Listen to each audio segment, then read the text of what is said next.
नमः श्री महागणाधिपतये नमः श्री सरस्वत्यै नमः భక్తులారా వాల్మీకి మహర్షి రచించిన శ్రీమద్ రామాయణం యథాతథంగా చెప్పుకున్నాం. ప్రతి శ్లోకం దాని అర్థం. ఇందులో భాగంగా నిన్నటి వరకు మనం బాల అయోధ్యారణ్య కిష్కింధ సుందర యుద్ధకాండలు పూర్తి చేశాం. ఉత్తరకాండలో కూడా మనం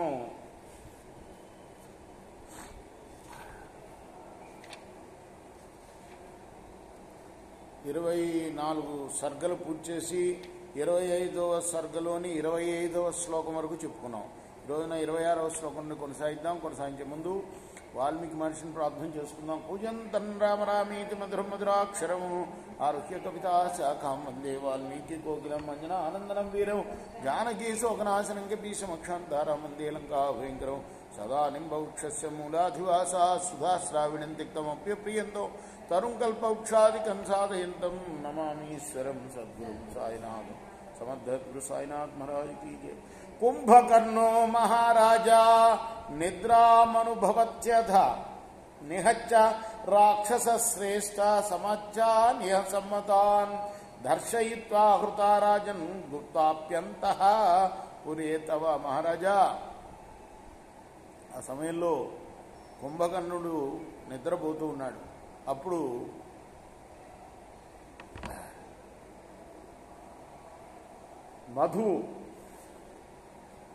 మధు అనే రాక్షసుడు అమాత్యుల్ని మంత్రుల్ని చంపి, రావణ మంత్రుల్ని చంపి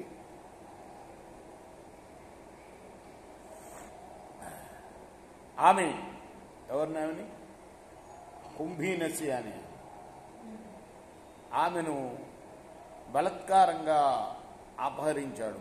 శ్రుత్వాపి తన్మహారాజా క్షాంతమేవ హతో నస యస్మాదవశ్యం దాతవ్య కన్యా భద్రైః భ్రాతృభిః. మహారాజా, ఈ విషయం తెలిసిన తర్వాత కూడా మేము క్షమించాం, వాడిని చంపలే.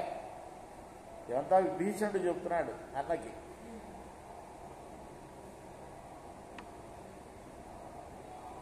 ఎందుకంటే ఏనాటికైనా కన్యను ఎవరికైనా ఇవ్వాల్సిందే కదా, భర్తకి ఇవ్వాల్సిందే కదా. తదేతత్ కర్మణోచ్యస్య ఫలం పాపస్య దుర్మతే అస్మిన్నేవాభి సంప్రాప్తం లోకే విదితమస్తుతే.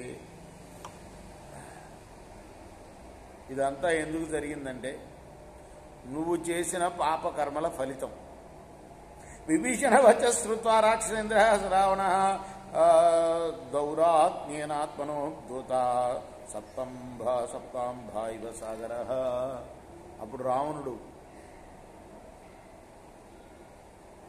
ఎలా కనపడ్డాడంటే మరుగుతున్న సముద్రంలాగా కనపడ్డాట.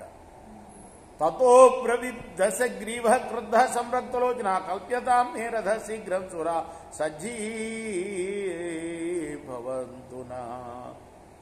కోపంతో కళ్ళు ఎర్రబడ్డాయి. వెంటనే నా రథాన్ని సిద్ధం చేయండి అని ఆజ్ఞాపించాడు. మన సూర్యులందరూ కూడా సిద్ధమవుదురుగాక అన్నారు. భ్రాతామే కుంభకర్ణస్య ఏచ ముఖ్యాన్ని చాకిర వాహన జదిరోహస్తూ నానా ప్రాణాయుధ.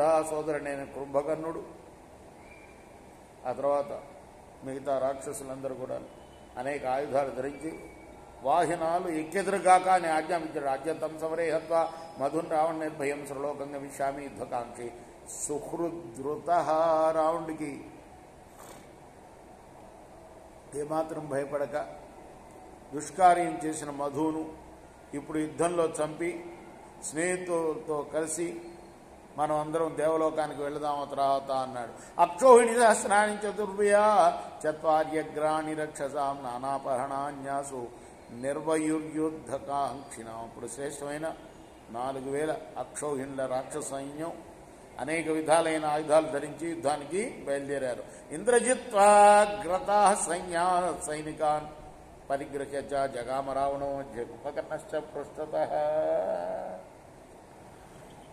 ఇంద్రజిత్తు కొందరు సైనికులతోటి సైన్యానికి ముందున్నాడు. రావణుడు మధ్యలో ఉన్నాడు, కుంభకర్ణుడు వెనక భాగంలో ఉన్నాడు.